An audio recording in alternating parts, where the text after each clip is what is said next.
Smoky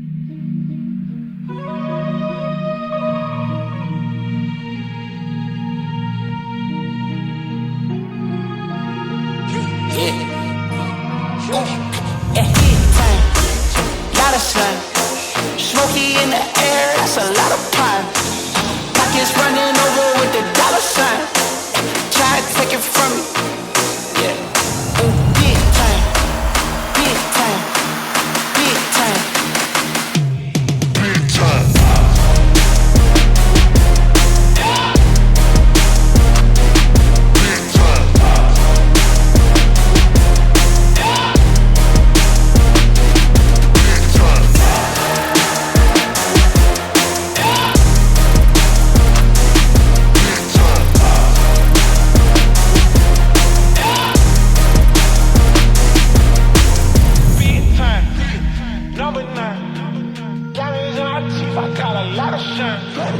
Running up the numbers, that's a lot of crime. Try to take it from me, must be out your mind. Hit it. I owe this man a lot. Oh, it's just been legendary having his guidance, training with you. It's been a fun 2 years. It's been a fun 2 years. Yeah. 2 years for him to get, and he doesn't get to go to Kona, but this is better. So 2 years between a 70.3 or a Kona. You're in for both. Next week you're backing up in Chattanooga, but I was stoked to see him on the podium in second. Second, baby. Yeah. Here. I'll let him run down the real race. Yeah. Yo. Yeah, you want the quick breakdown? Yeah, give it to us. So, yeah, you know, heading into this, I knew, because I looked at the splits at St. George and I swam 2:15 back, and I was like, that's the only way I had the race I could have, because the swim set it up, and I was like, it's going to be a lot harder with a non-wetsuit swim. But truthfully, I've been swimming much better in the last 2 races, Collins Cup and Boulder. I don't want to get into excuses, but I had some things happen at the start that, that just threw me off. And so I basically got really mean and mad at myself and said a bunch of profanity to myself and said, like, you're worthless, and if you can't race to that first turn buoy, which is 800 meters, like, that's the whole race. If you can't do that race, basically pack your bags and go home and don't even bother. So I just fought for every position, and actually it's honestly easier than once I'm in the group. I actually thought for a bit, like, oh, am I in the back of this? Because I was like, it's way too easy. The whole second half, this is way too easy, because it's a lot easier in the group than on your own. And then I came out and I saw the guys I was with, and I was like, oh, this is awesome. Came into transition, I had to zip my thing up and it was broken. So I had a really slow T1 that was stuck flapping, and I was just like, oh, I guess I'm pulling a Daniela Reef and riding the whole thing like that. But then on that first uphill, I just went no hands for like 3 minutes and fidgeted with it and got it sorted, and got to work on the bike. I didn't want big groups to condense, so fast groups, rode hard. Power was 380 watts for the first 40 minutes to kind of get up into position. I was bridging, and then got with one other guy. At that point I was hurting quite a bit, actually. I had to take it a bit easier, so took poles with a guy and got ready for Snow Canyon, and it was 387 up Snow Canyon, so kind of right to race plan. Pushed the descent and caught the whole group. Of course, Gustav at that point was way up ahead. He rode like an absolute machine, madman. And coming down Diagonal Street, I was like, are these guys gonna ride? Thought about going ahead, but just said, let the legs rest. So came into transition with like 10 guys, but I was the last one. Again, just took my time in T2, didn't rush, and got to work. It readily became apparent that Daniel and I were running the best of everyone there. Daniel was better on the uphill, but just like in May, my plan was, I know I've got the downhills better than anyone else, so I just kept the gap appropriate till the top and then opened it up, and Daniel's quads, I think, just hurt a bit, and so I opened up a slight gap down this really steep hill at the end of the lap, and then the heavens opened up and it got insane. So then from there, yeah, just did the second lap, stayed strong, and got it done. And huge congrats to Gustav, huge congrats to Daniel.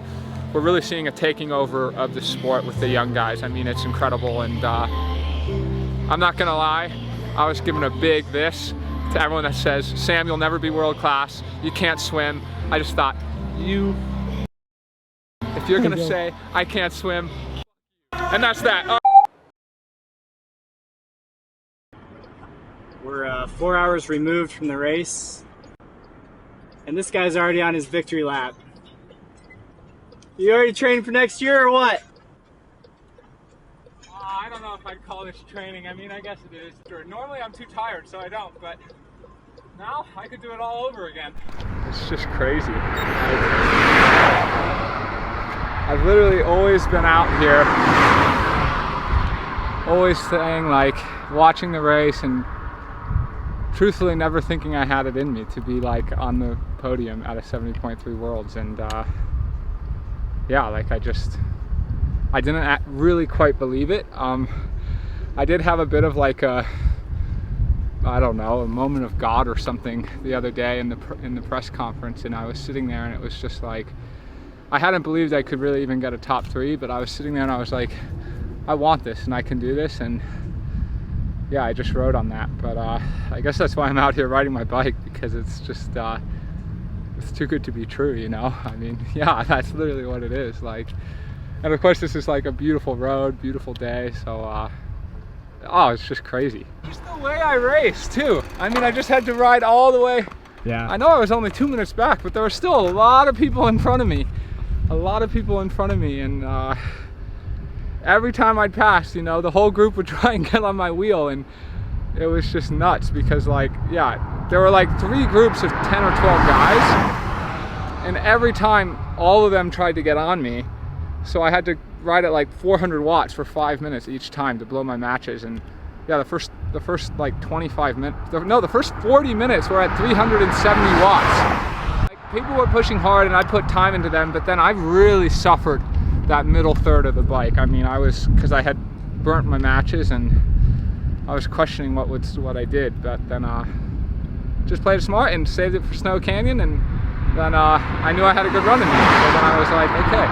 And it's fun actually when you come out behind, because it's just way more like you're the hunter. And but that first mile, same thing. It was like 10 of us or something, and everyone was dropping me. I mean, dropping you? Dropping me, yes. Like up to Diagonal Street. I got dropped by everyone that first mile.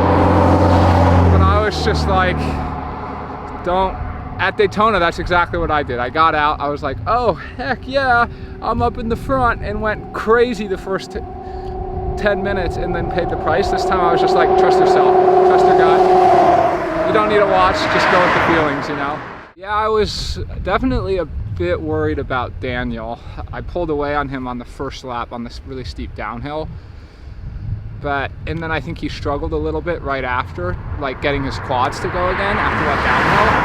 But then people were telling me, and he was getting time back into me, so I was like, oh, here we go again. Like, but once I got to the top of the climb and he hadn't caught me, I knew I had dropped him on that same descent on the first lap, so I knew then, even if he caught me, it was going to be really painful, but that I'd be able to get him. So then I was like, okay, I got a second, which was insane. But then I actually was having a stomach cramp the final, like, 4K, the final 2.5 miles, so I was like, oh god, that would be bad if I had to like stop and walk with a stomach cramp. So then I was just kind of trying to go as fast as I could without not going too hard, which is maybe why I feel fine now, because I definitely had more in the engine, but with the stomach cramp couldn't do anything. And I actually was worried on that final descent, you make this sharp right turn and the road was so wet. I was like, that would be the other thing. You're in second place and you like totally wipe out. So I honestly really never. And then, I mean, even now I'm like, am I actually second in the world? It's crazy. So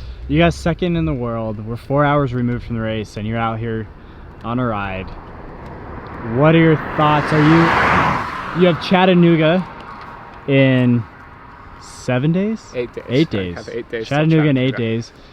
Are you thinking about that race right now, or are you just trying to enjoy this? I told you, enjoy this one, but it's kind of hard with fast turnaround. Where are you at? It's mixed. I'm thinking about Chattanooga, but also not thinking about it. Our boy Lionel messaged me and said, awesome job, and he said, enjoy this one, celebrate, and then he said, well, maybe only drink 1 beer. So I'm really fired up for next weekend too, and to go out and make a show there would really be an exclamation point on my season. I guess it's like I'm gonna enjoy this week and just be on the high and use that high to help get me ready as well. And and then afterwards, I'm taking a nice long break. I'm going to Costa Rica with my family, and yeah, so I'll be focused for 8 more days and then hopefully double celebrate. But this is a celebration for me. I mean, it's I do this lifestyle because I love it, and so it's pretty cool when you can just get out and keep doing it. And it's like at every moment, it's like, damn, all this hard work's paying off, and my dreams are coming true. And so I just want to keep living my dream. That's it. And so I'm going to keep doing that all week.